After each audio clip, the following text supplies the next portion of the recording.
When that 777 took off, the batteries in the pingers were actually dead. For me as an investigator, that would be consistent with the aircraft being relatively intact. The pinger locator devices, as you're pulling that device through the water, it can actually mimic a frequency that is pretty similar to the frequency that the underwater locator beacon emits. This MH370 event was just totally baffling to have an aircraft, a 777, not a small aircraft, but a major wide body aircraft to take off on a what would be considered a routine flight and to go missing. Accident investigation wreckage will paint a picture of what happened. The main determining factors in terms of how that wreckage is going to break up. We look at the impact velocity and we also look at the impact angle. Gators is that, as I said earlier, you focus on evidence and you focus on data. When you're investigating an accident, investigators are taught there's no length that you don't go to try to figure out what happened.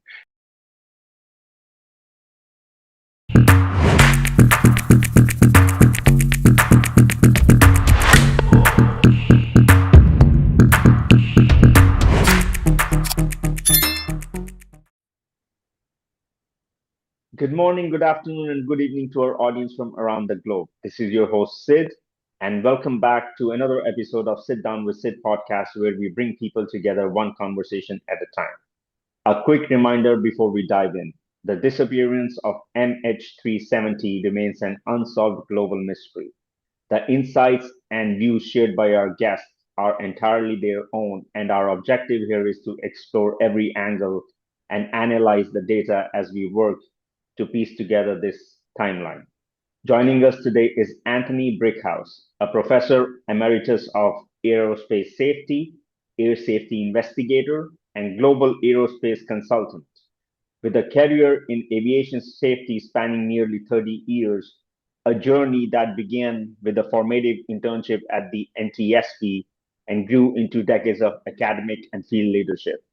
Anthony has spent his career examining the hard physical evidence from flight recorder mechanics and crashworthiness to the complex psychology of accident investigations, while conducting over 100 media interviews worldwide to bring clarity to the MH370 event.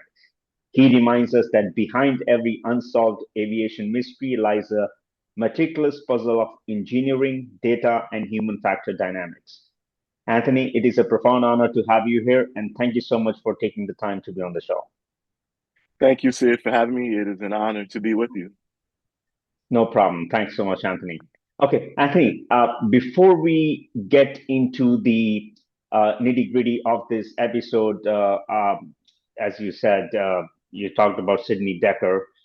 So if you want to take a moment to address that before we go into the deep dive, please go ahead. Absolutely. I just wanted to take a few seconds to pay my condolences to Professor Sidney Dekker and his family. He recently lost his wife. Professor Dekker is an absolute giant in the field of aviation safety and human factors and human performance. And his research and his work has impacted the global aviation safety community in ways that I cannot express. So I just wanted to take a few seconds and offer my condolences to he and his family for their loss. Thank you so much, Anthony, and the team from our side also expresses our condolences to him. Okay, Anthony. Now, for our audience who are getting introduced to your work for the first time, can you share a bit about what drew you into the field of air safety investigation and take us back to March 2014? How did you get pulled into the global media coverage of MH370? I really ended up in aviation safety, ironically by accident. I was majoring in aerospace engineering at the Daytona Beach campus of Embry-Riddle Aeronautical University, and I got about 2 years into the aerospace curriculum, and I decided that I did not want to be a hardcore aerospace engineer. So fortunately, the university had probably 30 plus minor fields of study. And I looked at the space minor, and at that point, it was really historical. So I took one course in that, and I was already a space nerd, so I figured I could learn a lot of that information on my own. And this is the 1990s. And then I took one course in aviation safety associated with the aviation safety minor, and literally here we are in 2026 and sitting down with Sid to talk about MH370. So it's been a pretty interesting journey. For MH370, I remember that Friday evening, it was Friday evening, US East Coast time, and my wife and I were headed to dinner. And I got breaking news that an aircraft had lost communications with air traffic control. And as an aviation safety person, you know that planes do sometimes lose communication. So initially, it wasn't a big deal. So we went to dinner, really didn't think anything else about it. And I figured by the time I got back home, they would have established communications, and they didn't. So that night played out, and then Saturday played out, and then Sunday played out, and then the next week and months and years played out. And here we are in June of 2026, and we still don't have a lot of answers. In terms of my media interviews, I'm not going to say I was anti-media, but I really did not do a lot of interviews because I'd had a few situations where I said one thing and something slightly different was printed, and that was really frustrating. So my policy was, and I was a faculty member at the time. I didn't talk to the news media. It wasn't anything that I did. And one of our local television stations in Central Florida reached out and asked me if they could come to campus and interview me about this missing aircraft. And I decided to do so. About an hour later, another local station came to campus and interviewed me, and it just snowballed from there. And within 2 or 3 months, my life got dominated by this story, and I did over 100 different media interviews with media outlets around the world talking about MH370. Wow.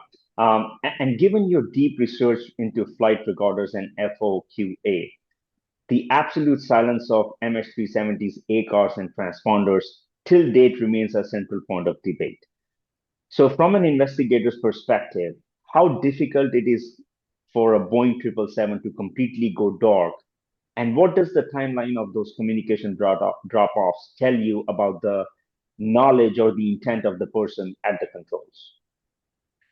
This was a really unique situation. It was a lot of cascading events that happened that we really had never dealt with together before. As investigators, we work on data, we work on evidence, we work on science, and when you're lacking evidence and when you're lacking data, it really complicates the investigation. So, some of the first things that I came across in studying this accident as the days were playing out, everyone was interested in the communications and what was happening with the communications.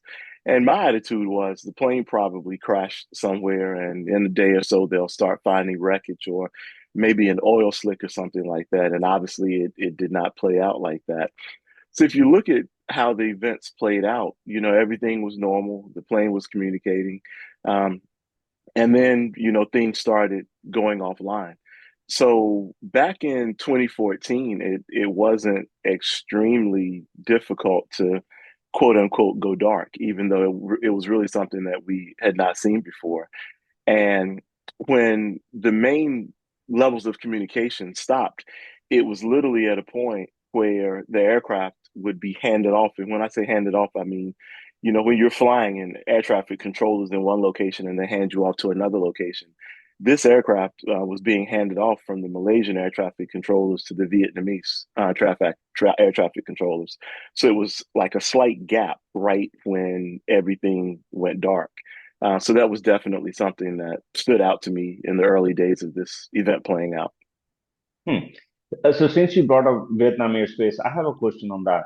Apparently, there was a delay of 17 minutes, if I'm not mistaken, for the Vietnam air traffic control to get back to say, what happened to MH370. And based on a standard protocol, you can correct me, it's usually a 2-minute time frame where the controllers have to kind of reach out to the airplane and vice versa. What Correct. was that? Typically, I'm Yeah, sorry, go go ahead. ahead. No, no, no. So I just want to understand your perception, as you even mentioned that that extra gap was something that kind of stood out to you guys as well. Whenever there are gaps in air traffic control as an investigator, that's definitely something that you're looking into. What it really means for this investigation is still hard to say, even this many years out. But the fact that the aircraft went dark right around the time that they would have been handed off from Malaysian air traffic controllers to Vietnamese air traffic controllers is something that catches your eye when you're looking at this evidence. Hmm. Okay, and we really like heavily rely on in-Mars satellite data handshake pings to establish the Southern Indian Ocean flight path. Now, as an air safety investigator who relies on hard physical evidence, how do you balance circumstantial satellite data with the total absence of the actual flight data recorder and the cockpit voice recorder? When you're investigating an accident, investigators are taught there's no length that you don't go to try to figure out what happened. And in a lot of accidents that obviously happen on land, you have a nice radar track. You may have ADSB data. You have the cockpit voice recorder. You have the flight data recorder. You have systems on board the aircraft, large aircraft, small aircraft that are recording information. You have witnesses. You just have so many different streams of data that you can use to do that investigation. But with MH370, the fact that the aircraft went dark like it did, and today we obviously still don't know where the aircraft is. You don't have a flight data recorder. You don't have a cockpit voice recorder.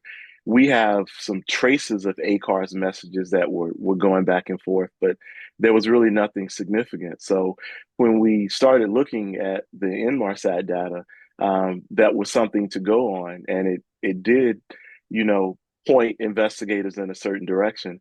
I remember doing interviews, and I was saying, with accident investigations, you're sometimes trying to find the needle in the haystack. Well, with this investigation, you don't know where the needle is, and you don't even have a haystack. So where do you go? Where do you start? So that Inmarsat data and the work that the investigators did with that was really impressive. And it gave us, and when I say us, I was not involved in this investigation formally. It gave us an idea of where to start looking for that aircraft. And as you can see, that's where a lot of the searches played out.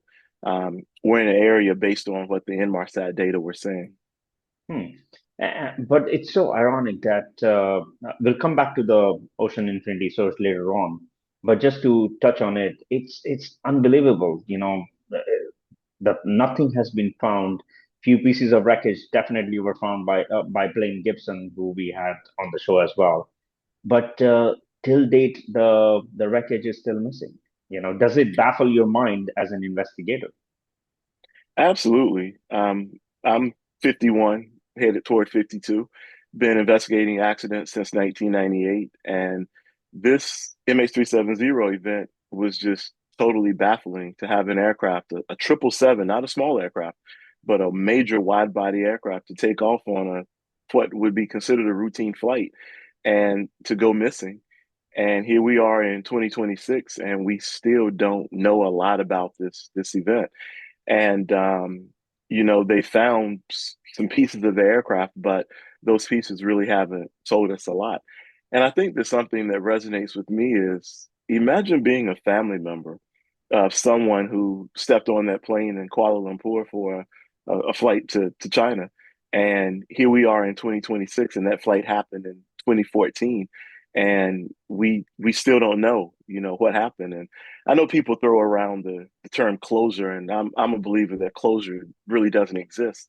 But when you lose somebody and you know the circumstances in which they were lost, you can move forward and you can deal with it. But I can't imagine what these family members and loved ones are going through, not knowing definitively what happened to their loved ones in 2026. So it's so many different angles that have to be approached. And as an investigator, it's baffling. I think that's an accurate word to use.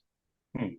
And back in 2014, the search was plagued by false acoustic pings, which were thought to be from the black box beacons. Now, base your expertise in flight recorder survivability. What are the harsh realities of trying to locate a ULB signal in an environment as deep and rugged as the Southern Indian Ocean?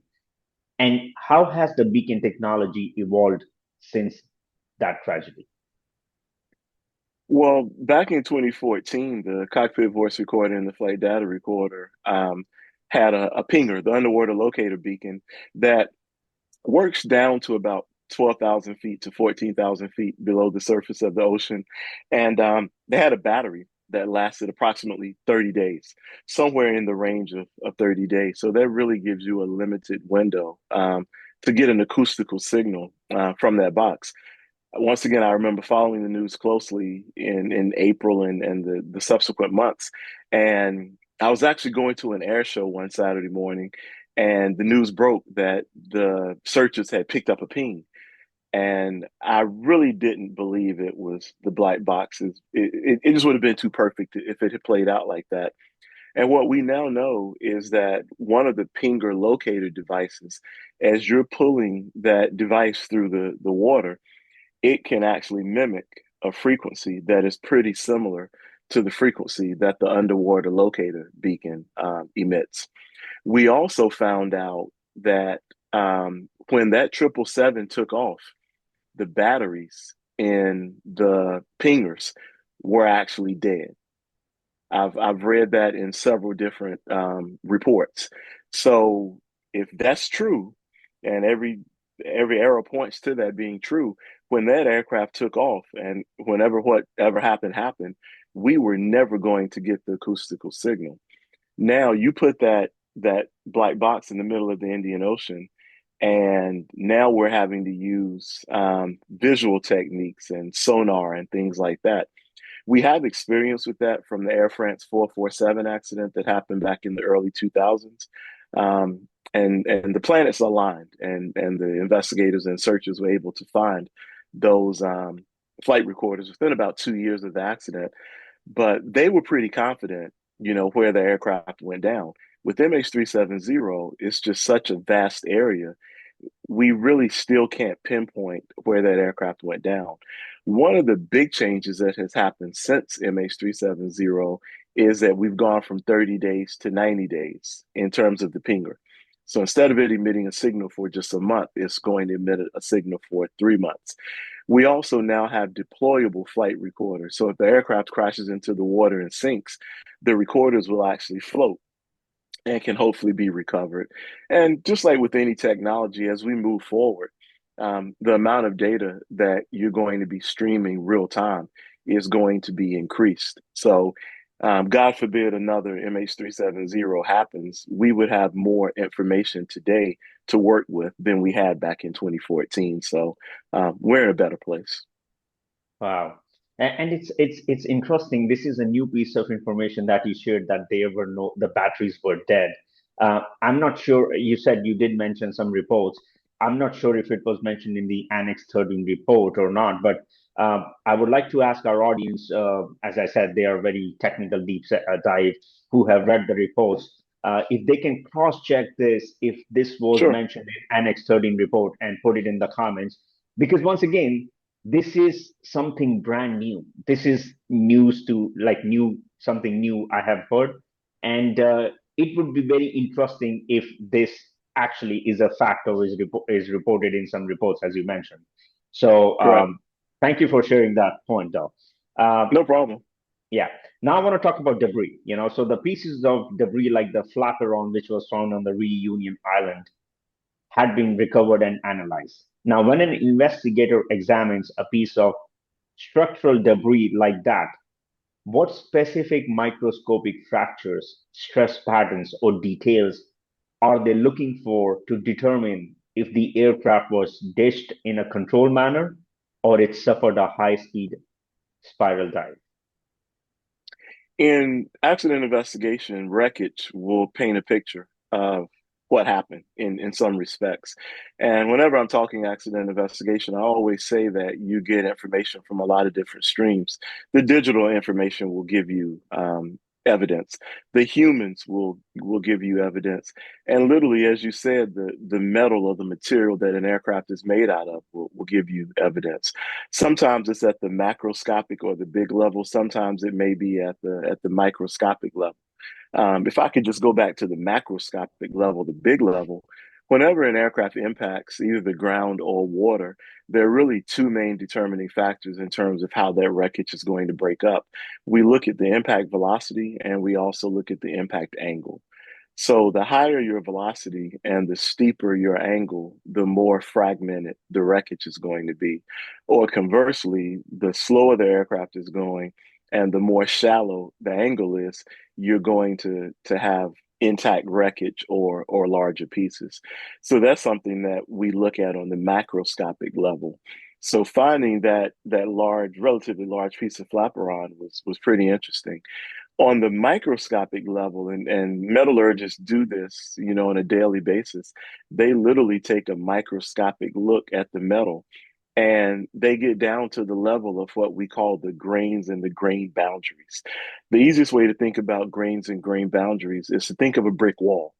You have the bricks and you have the mortar. That's what you can see with the eye. But when you look at a metal under a microscope, you can actually see those grains and grain boundaries. And you can look at the type of fracture that a material has actually undergone. And that fracture will give you good evidence of whether you're dealing with an instantaneous fracture, something that happens immediately, or a progressive fracture, something that happens over cycles. It can also give you good information as to whether you're dealing with something that was cyclical or whether it was something that played out, whether it was something that was from usage or whether it was something that was from impact.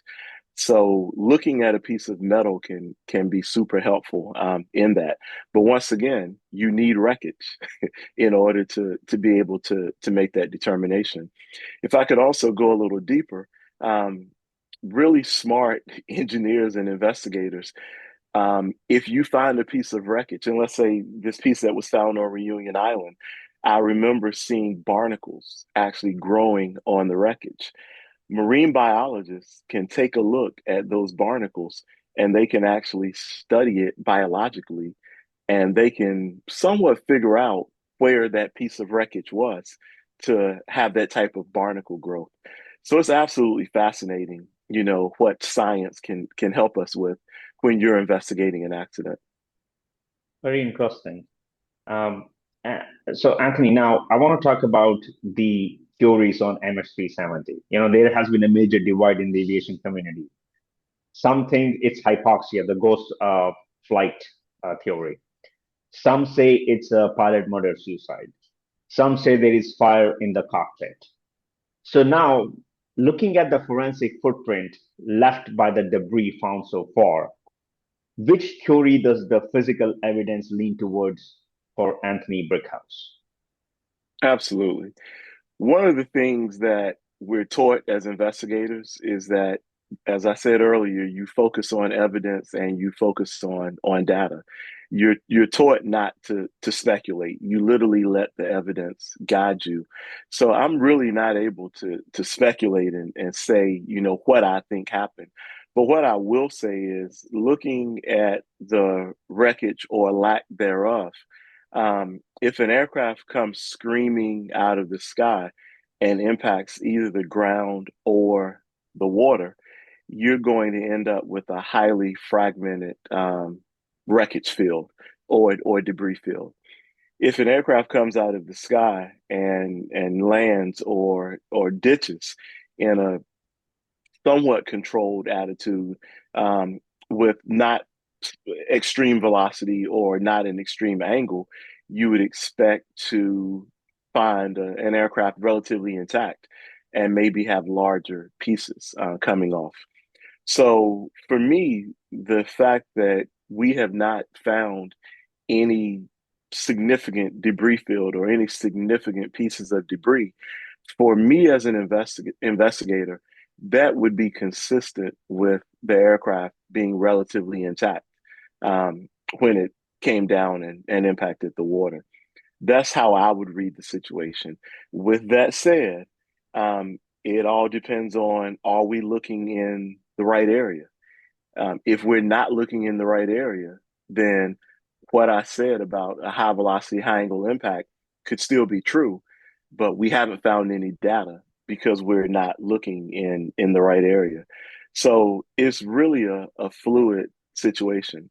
We know how things should behave via physics. Physics does not change. Physics is what it is. But until we find more evidence, it's really hard to say one way or the other. But my leaning is something consistent with the aircraft being relatively intact when it impacted the water, as opposed to it screaming out of the sky and impacting the water and breaking into millions of pieces. It's interesting because we had Captain John Cox, whose episode aired 2 weeks prior to yours, and his theory, being an investigator, is exactly the same as yours. That it was apparently, he thinks the evidence points towards the impact of the plane in one piece. So it's interesting because once again, that's the second investigator we had on the show, and uh, you both are kind of coming to a very similar conclusion, you know.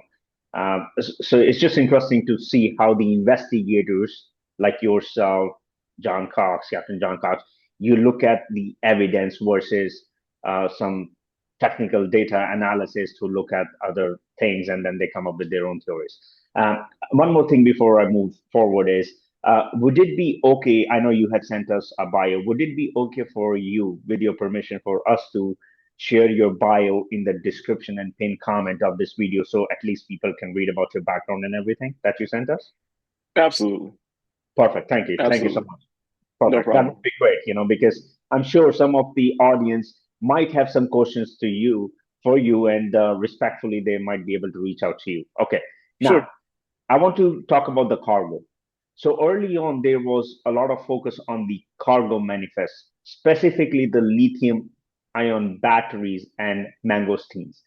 Now, having investigated numerous aircraft accidents, how high on your list of probabilities is an uncontainable catastrophic cargo fire that incapacitated the crew before they could return to the base? Lots of talk about the cargo and possibly a fire. Going back to the cargo and the cargo manifest, in any investigation, that's one of the first things that you do is you try to figure out exactly what was on board that aircraft and what impact that cargo possibly had on the accident or the event that you're investigating. Just because you have, certain things that could have caused the fire in the past doesn't necessarily mean that it caused a fire in this circumstance. So in looking at this specific event, accident, whatever we want to call it, I haven't seen any evidence that would lead me to the direction of a fire. But once again, I can't say that definitively. Um, Typically with a fire, and unfortunately, we've seen this before. We had the Swiss Air 111 accident that happened off the coast of Halifax, Nova Scotia, where there was an onboard fire associated with the in-flight entertainment system and an electrical fire. So we know what that looks like. We had the UPS 747 that crashed in Dubai several years ago. So we know what that situation looks like. With MH370, a lot of discussions were had about an in-flight fire, but nothing that I've seen it would be consistent with an in-flight fire. But you need more data to be able to say definitively whether that did or did not happen. I know a lot of people focused on the fact that, let's say there had been a fire on board and the flight crew did not say anything about a fire. The flight crew not saying fire does not by itself mean that there was not a fire. So there's so many questions that have to be answered, and there's so many angles that have to be covered. But from the evidence that I've seen, I have not seen anything that would be consistent with an in-flight fire. Got it. I want to talk about I know you had brought up, you know, family members of people who were on board initially early in the interview, and we actually had the opportunity of having Grace Nathan, whose mother was on the flight, and KS Narendran, whose wife was on the plane on our show. So, our hearts go out to them, and as you said, justice needs to be deserved, and they need to know the answers. So, going on that, you have done crucial research into the mental health aspects of accident investigation. Now, an event like MH370 is not just a technical puzzle. It is a grueling, high pressure, multi-year psychological wait for those tasked with finding answers. How do investigators like yourself maintain objectivity and cope with the immense pressure of an unsolved mystery with 239 lives hanging in the balance? I have several personal friends who were intimately involved in this investigation, and I know that it was definitely something that wore on them and continues to wear on them. It's really no perfect way to deal with the mental health aspects of being an investigator. Everybody deals with something different. I remember my first investigation back in 1998 with the senior NTSB investigator who is an outstanding mentor of mine, and Miss Beverly Drake with the NTSB. And it was a fatal. It was a fatal accident. Two people were on board. And I remember the impact that that accident had on me. And there's really no perfect training to allow you to deal with it.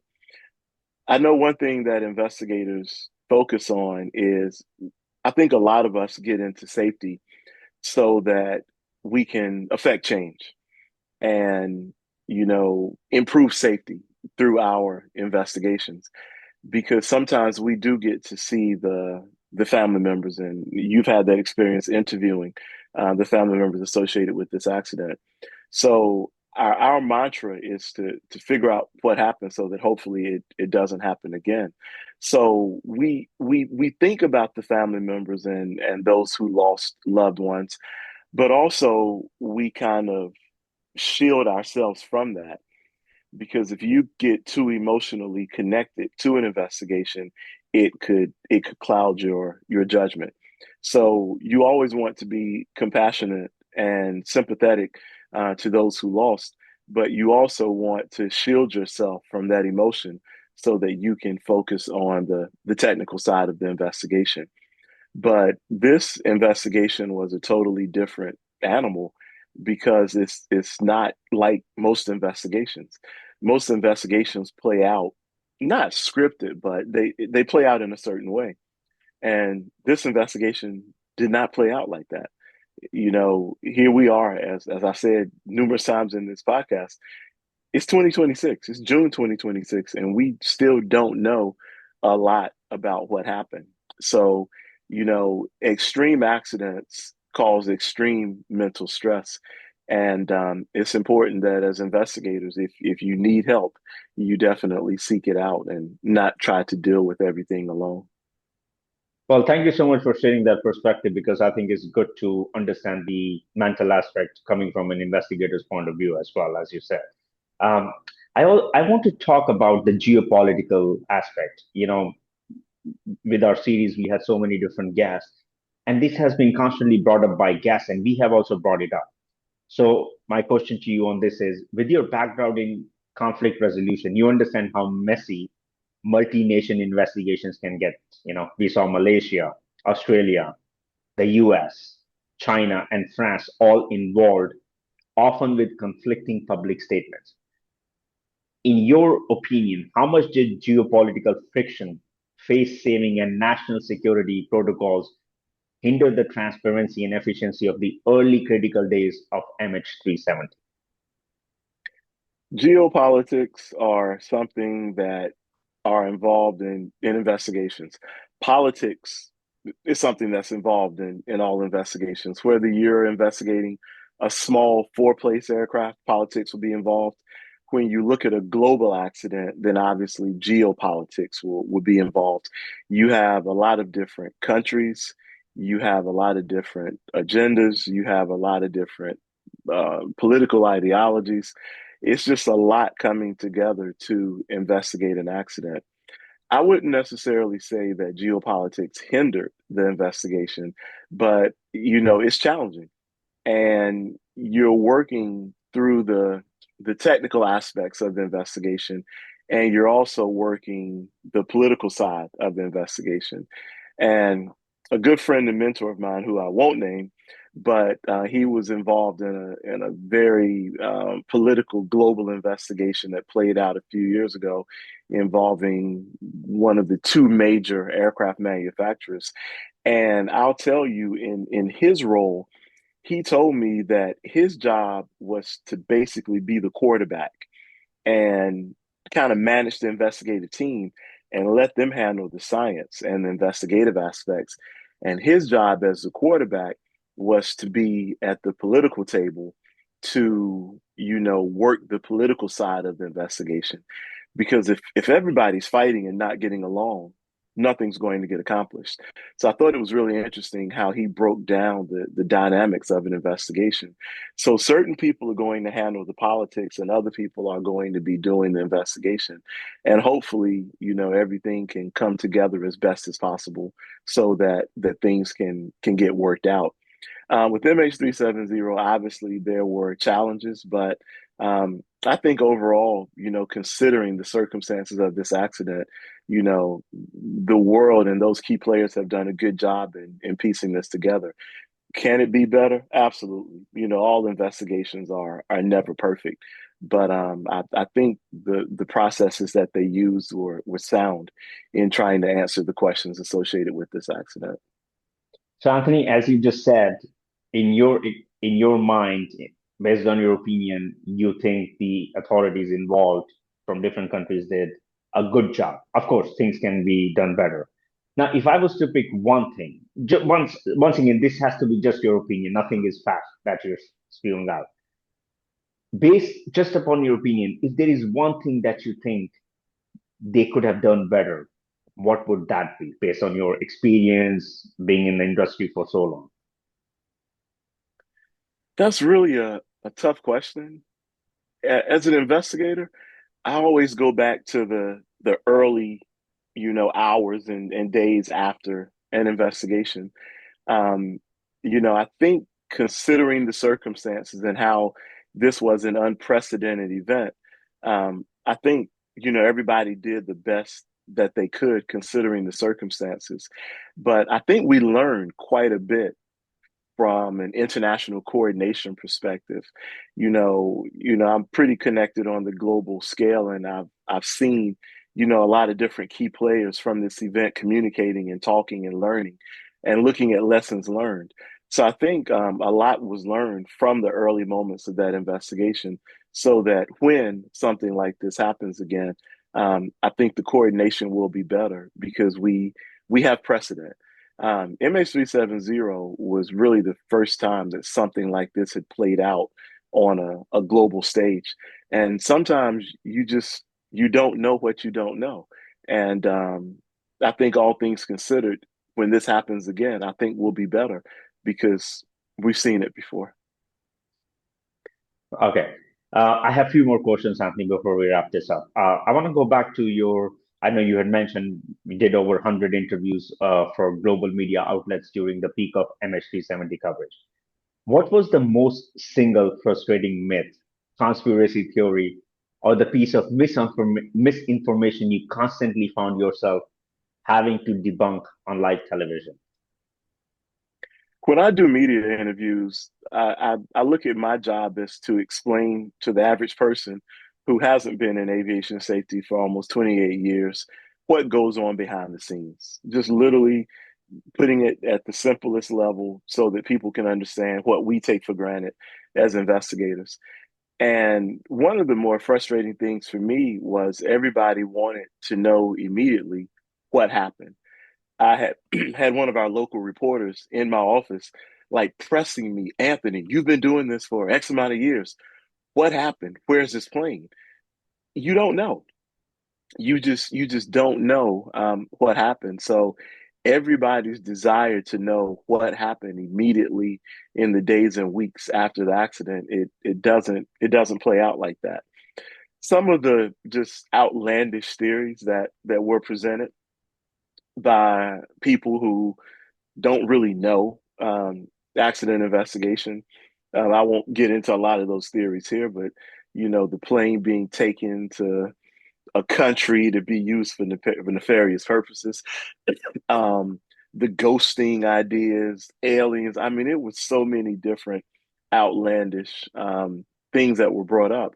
And you have a segment of the population out there that believes if something is presented on social media, it's fact. And as investigators and people who know, we know that just because something is on social media, that doesn't necessarily make it true.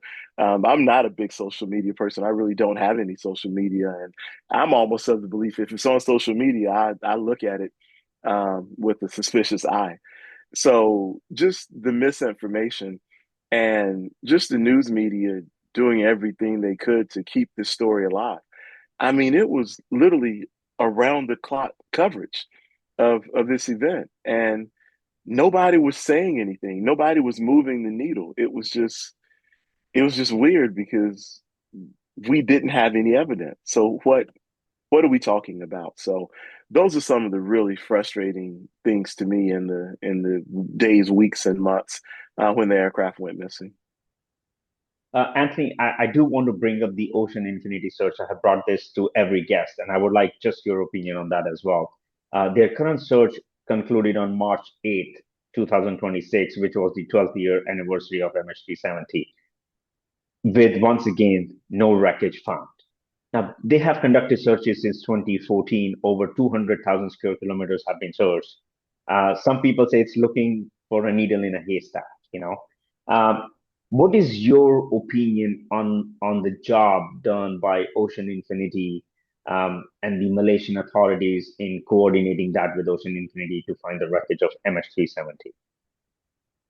Through different professional affiliations, I have had the pleasure of meeting a lot of the folks from Ocean Infinity and sitting through several presentations at various conferences around the world where they broke down their processes for this search. I haven't spoken to anyone or seen anything from the most recent search that shut down, but I know Ocean Infinity to be an outstanding organization. They do good work.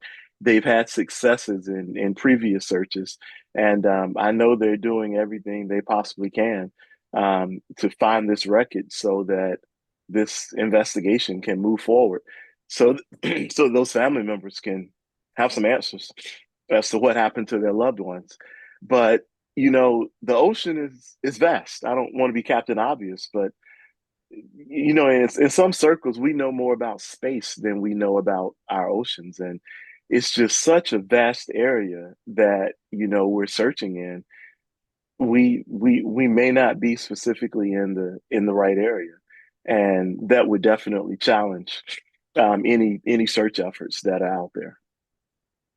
The final question for you today, Anthony, is even without the fuselage, MH370 fundamentally changed global aviation.